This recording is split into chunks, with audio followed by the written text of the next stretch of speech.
자기 십자가를 지고라는 주제로 고난주간 특별 새벽 기도회를 드리고 있습니다. 십자가를 지는 삶에 대해서 예수님께서는 제자들을 향해서 거듭 말씀해 주셨지요. 말씀만으로 그치지 아니하시고 십자가의 삶을 몸소 살아가셨습니다. 한 알의 미랄이 되어서 죽으셨고 종의 모습으로 제자들의 발을 씻겨 주셨습니다. 그리고 사랑했던 사람들로부터 죽으라는 소리를 들었고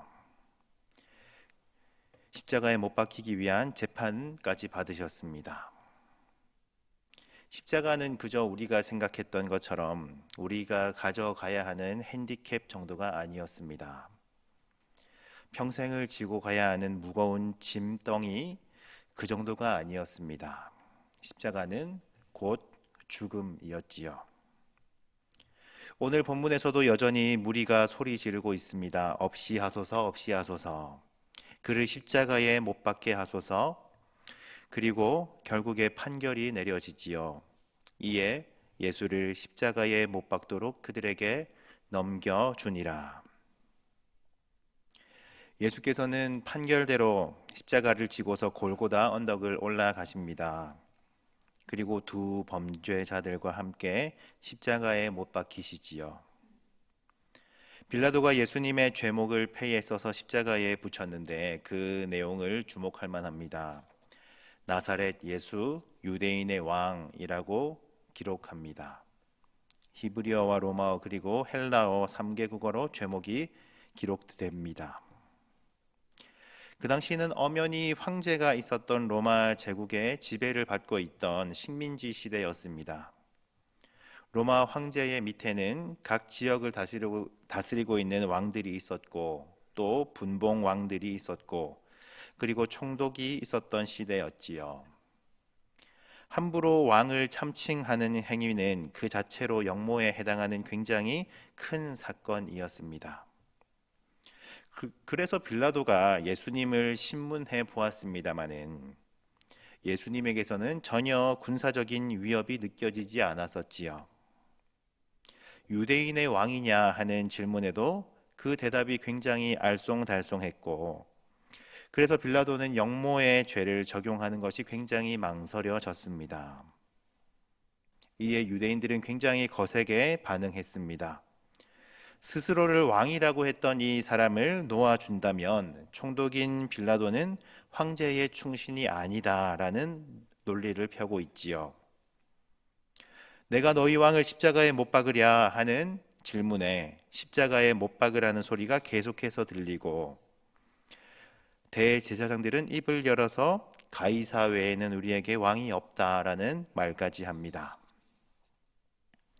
그래서 빌라도가 기록했던 예수님의 죄목 나사렛 예수 유대인의 왕이라는 것은 곧 역모를 의미하는 것이었습니다. 동서고금을 막론하고 역모를 포함해서 어떤 국가의 통치 체제에 반대하던 죄인들은 죽는 것은 당연한 것이었고 사실은 곱게 죽지 못하였었지요.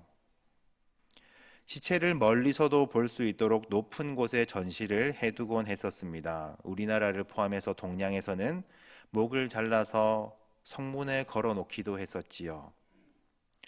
로마에서는 높은 언덕 위에 올라가 있는 높은 나무에 시신을 매달아 두었습니다. 이것이 바로 십자가형이었지요.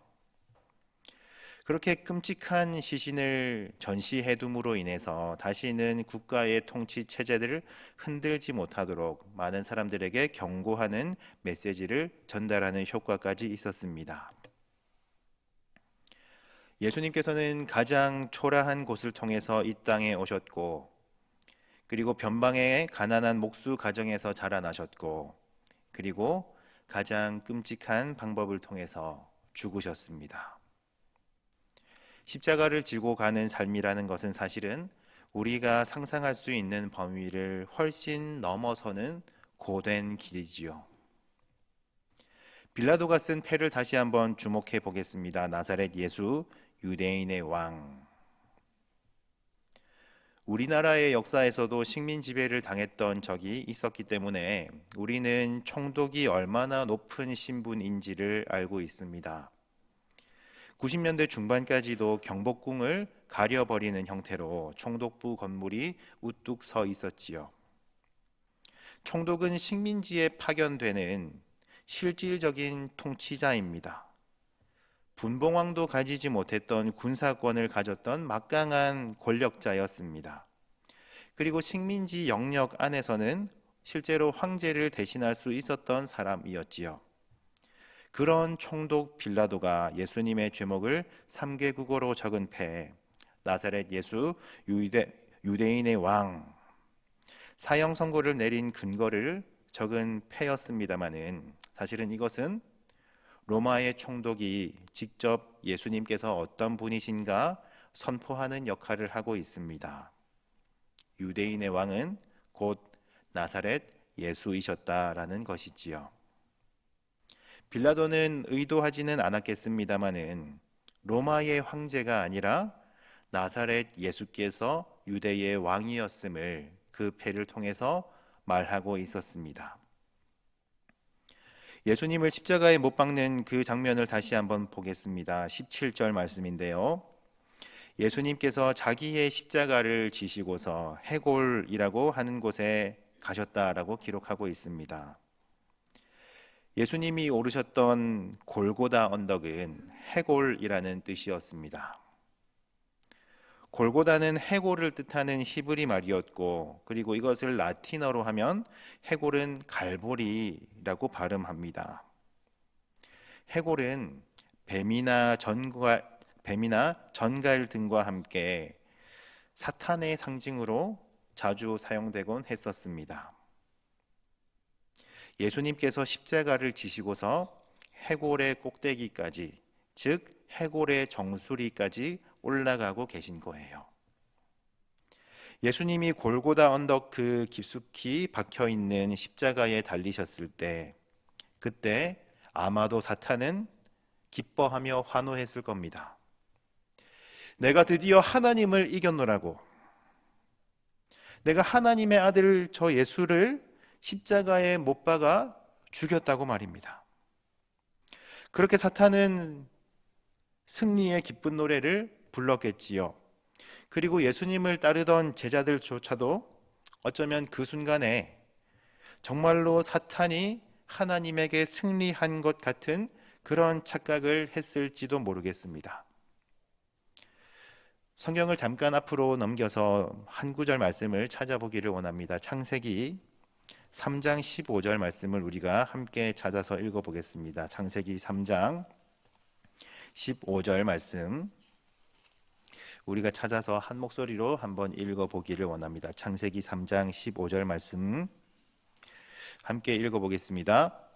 내가 너로 여자와 원수가 되게 하고 내 후손도 여자의 후손과 원수가 되게 하리니 여자의 후손은 내 머리를 상하게 할 것이요 너는 그의 발꿈치를 상하게 할 것이니라 하시고. 아멘. 사람이 죄로 말미암아서 하나님과 멀어지던 그때에 하나님께서 내리셨던 심판의 메시지입니다. 먹음직하고 보암직한 선악과를 먹도록 유혹했던 뱀은 여자와 원수가 되어 버렸습니다. 그리고 이어지는 메시지를 보면 뱀의 후손도 여자의 후손과 원수가 될 것이다 라고 말씀을 하고 계시지요. 해골과 뱀, 전갈 등은 사탄의 상징으로 자주 사용되고 있었다는 말씀을 조금 전에 드렸었습니다.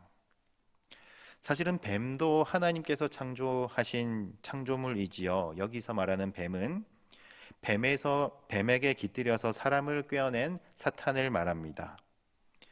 뱀의 후손도 여자의 후손과 원수가 될 것이다 라고 말을 하고 있는데요. 이것을 그냥 쉽게 가볍게 읽으면, 그래서 여자분들은 뱀을 보면 기겁을 하는데, 그런데 남자분들은, 아저씨들은 뱀을 봐도 그냥 담담하게 삽으로 때려서 죽여버리기도 하고 그냥 쉽게 뱀을 잡아버리더라 하는 그런 전설 같은 믿거나 말거나 한 결론을 내릴 수도 있습니다. 그런데 그게 아니지요. 고대 문서에서는 동명이인들이 워낙 많다 보니까 누군가를 설명할 때 이름을 덧붙여서 이름에 덧붙여서 아버지나 조상의 이름을 함께 소개하는 경우들이 굉장히 많이 있었습니다. 성경에서도 그리 했는데요. 눈의 아들 여호수아라고 소개를 한다던가 아니면 요나의 아들 시몬이라고 소개를 한다던가 세베대의 아들 야고보와 그의 형제 요한 등으로 소개하는 구절을 우리는 알고 있습니다.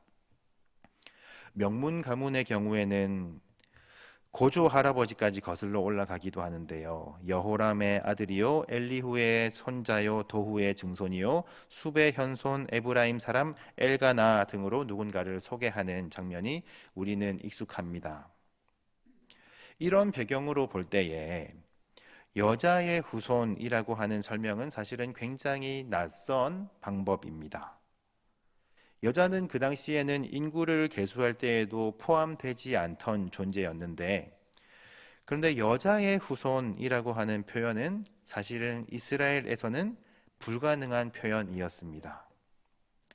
그러나 이 표현이 가장 적절했던 사람 한 분이 계셨지요.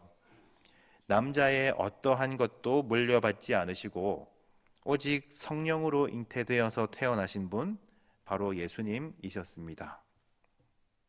이러한 해석으로 창세기 3장 15절을 다시 한번 읽어보겠습니다. 내 후손도 여자의 후손과 원수가 되게 하리라. 사탄의 후손이 예수님과 원수가 되게 하리라 하는 선포로 우리는 볼 수 있습니다.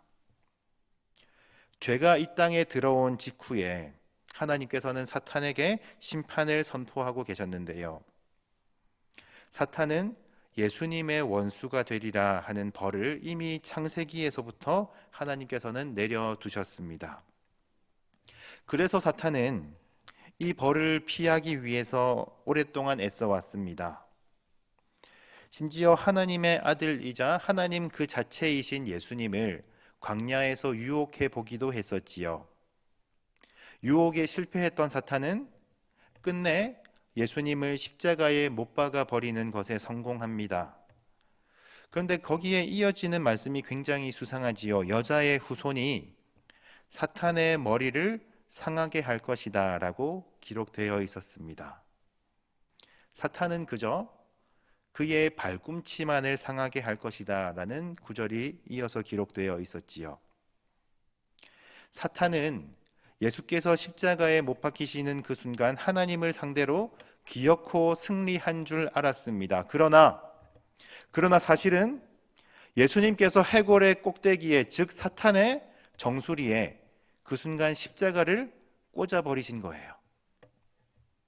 십자가에서 엉망진창으로 예수님을 죽여버리는 것에 성공한 줄 알았습니다마는, 그러나 정말로 예수님께서 가장 비참한 죽음을 십자가 위에서 맞이하셨습니다마는 예수님은 사탄이 감히 상상하지 못한 방법으로 승리를 거두셨습니다.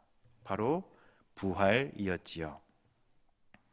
사탄은 그저 예수님의 발꿈치 정도만, 정말 많이 봐주어서 겨우 발꿈치 정도 상하게 할 수 있었습니다. 자신의 정수리가 십자가로 산산조각 나고 있다는 것은 전혀 예상하지도 못한 채로 말이지요. 사랑하는 연포교회 성도 여러분, 자기 십자가를 지고 가는 삶에 대해서 함께 말씀을 나누며 고난주간을 보내고 있습니다. 십자가를 진다는 것은 죽는 것이었고 포기하는 것이었고, 그리고 배신당하고 뺨 맞으며 조롱당하는 것임을 우리는 함께 살펴보았습니다. 그러나 십자가의 최종 목적지는 비참한 죽음이 아니었습니다. 십자가의 최종 목적지는 찬란한 부활의 영광이었습니다. 십자가는 내가 죽는 것이었으나 정말로 우리가 죽기를 결단하며 주님을 따를 때에 십자가는 원수, 마귀를 물리칠 수 있는 가장 강력한 우리의 무기가 됩니다. 가장 연약하고 가장 무기력해 보였던 그 십자가가 사실은 우리들의 가장 빛나고 강력한 무기였던 것이지요. 이미 정수리에 머리 꼭대기에 십자가를 꽂힌 채로 마지막 발악 중인 저 사탄은 계속해서 우리를 속이려고 듭니다. 좁은 길 묵묵하게 걸어가고 있는 우리는 세상에서 실패한 존재라고, 우리가 겪고 있는 이 어둠이 영원히 이어질 것이라고, 그리고 우리가 가장 두려워하고 있는 그 죽음이 끝이라고, 우리가 과거에 저질렀던 어떠한 죄악으로 인해서 우리는 하나님과 영원히 단절된 존재라고, 그렇게 계속해서 우리를 속여 넘어뜨리려고 하고 있습니다. 사탄과 세상이 주는 이 잘못된 메시지에 우리는 절대로 속아 넘어가서는 안 되겠습니다. 우리는 2022년의 고난주간을 보내고 있음과 동시에 2019년 말부터 햇수로는 4년째 이어지고 있는 너무나 긴 코로나의 시기를 보내고 있지요. 모두가 힘겨운 시기를 보내고 있습니다마는 유독 이 시기를 힘겹게 보내고 계신 분들이 이 자리에도 많이 계실 줄로 압니다. 얼어붙은 경기 침체가 너무나 아프고, 심지어는 전쟁 중에도 예배당을 지켰습니다마는 그러지 못하는 이 상황이 하나님 앞에서 너무나 죄송스럽고, 예배가 위축되고 아직도 교회의 여러 가지 활동들이 멈추어 버린 이 상황이 그저 아프기만 합니다. 코로나 초기에 신천지를 향했던 이 세상의 지탄은 얼마 지나지 않아 그대로 교회를 향하기 시작했고, 어느 때보다 교회의 부끄러운 민낯이 세상 가운데 낱낱이 드러나고 있는 부끄러운 시대를 우리는 보내고 있기도 합니다. 성별과 지역과 어떤 정치적인 성향과 학벌과 재산과 연령대와 그리고 여러 가지로 인해서 그 어느 때보다 더 날카로운 갈등을 우리는 동시에 겪고 있고, 이 세상 가운데에는 전쟁이 계속해서 지속되고 있으며 어디에도 희망이 없다는 소식들이 여기저기서 쏟아지고 있습니다. 정말로 아무런 희망이 없어 보이는 이때에 예수님의 십자가가 우리에게 충분한 위로가 될 수 있기를 간절히 소망합니다. 죽음의 상징이었던 십자가를 생명의 상징으로 바꾸어 주신 하나님께서 오늘도 남몰래 눈물 흘리고 있는 우리들의 한숨을 찬송으로 바꾸어 주실 것을 기대합니다. 함께 기도하겠습니다. 우리의 힘이며 우리의 능력이 되시는 하나님 아버지, 우리는 십자가가 때로는 너무나 무력해 보이고 거친 세상의 유혹 가운데에서 침묵하고 계신 것만 같은 하나님이 원망스러울 때도 있었습니다. 무력해 보였던 십자가가 가장 강력한 능력이었고 주님의 침묵이 가장 강력한 무기였음을 우리가 이 시간 말씀을 통하여서 기억합니다. 아버지여, 여전히 만만치 않은 현실의 파도 앞에서 신음 중인 우리들의 모습을 이 시간 고백합니다. 유혹에 빠져서 다른 것에 한눈 팔지 않도록 지켜주시고 끝까지 십자가 이외의 다른 위로를 허락하지 않으셨던 주님의 그 길을 따르게 하옵소서. 누군가는 좁은 길 걷고 있는 우리를 향해서 실패를 이야기하고 이 어둠이 영원할 것이라며 끊임없이 우리를 흔들고 있습니다. 오늘도 차가운 현실을 이겨나가야만 하는 우리들에게 십자가의 승리를 허락하여 주시옵소서. 길이요 진리요 생명이신 예수님의 이름으로 기도하옵나이다. 아멘.